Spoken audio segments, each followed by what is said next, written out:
Good evening everyone. Sorry for the delay. Let's get into the class.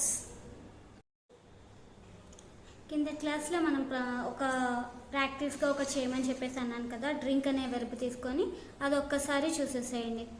Positive sentence I drink, negative I don't drink, positive question do I drink, negative question don't I drink.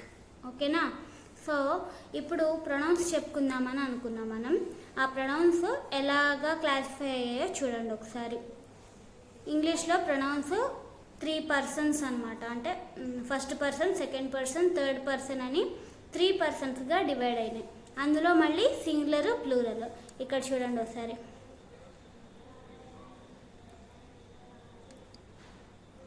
First person singular ఏమో I, అలాగే plural వచ్చేసి we. తెలుగులో నేను, మనం లేదా మేము. ఓకేనా? First person singular I, plural why.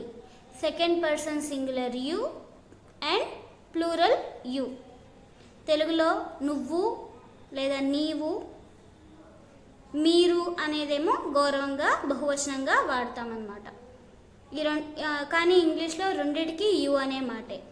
అది సెకండ్ పర్సన్. థర్డ్ పర్సన్ వచ్చేసి హీ, షీ, ఇట్. హీ లేదా షీ లేదా ఇట్, అతడు, ఆమె, అది. ఇది థర్డ్ పర్సన్ కిందకు వస్తుంది అనమాట. థర్డ్ పర్సన్ సింగులర్, ఏకవచనం. బహువచనంలో వీటికి మూడిటికి కామన్గా దే అనే మాటే. మగవాళ్ళు ఎక్కువ మంది ఉన్నా దే అనే అంటాం, ఆడవాళ్ళు ఎక్కువ ఉన్నా దే అనే అంటాం. నపుంసకలింగాలు లేదా జంతువులు లేదంటే వస్తువులు ఏమైనా బహువచనంలో ఉంటే దే అనే అంటాం ఇంగ్లీష్లో. సో ఇవన్నమాట పర్సన్స్ క్లాసిఫికేషన్. అయితే కిందటి క్లాస్లో మనం ఒక ఎగ్జాంపుల్ చూసాం కదా, the sun rises in the east అని. అక్కడ ఎస్ వచ్చింది మనకి. ఇక్కడేమో ఐకి వాడితే డ్రింక్ దగ్గర ఎస్ రాలా. అలాగే ఇప్పుడు ఇక్కడ నేను ఇచ్చాను చూడండి ఒకసారి. వేటికి ఎస్ వస్తుంది, వేటికి ఎస్ రాదు. అంటే ఈ ప్రొనౌన్స్తో మనం చెప్పుకున్నాం కదా, ఐ, వి, యు, దే. వీటికి ఎస్ రాకుండా ఓన్లీ వెర్బ్ ఉంటుందన్నమాట. He, she, it.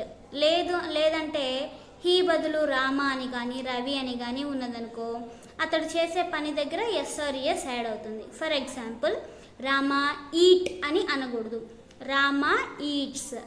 రామ అంటే రామాకి బదులుగా మనం ప్రొనౌన్ హీ అని వాడచ్చు కదా, అందుకని చెప్పేసి రామ ఈట్స్, హీ కిందకి మనం కౌంట్ చేసుకుంటాం అన్నమాట.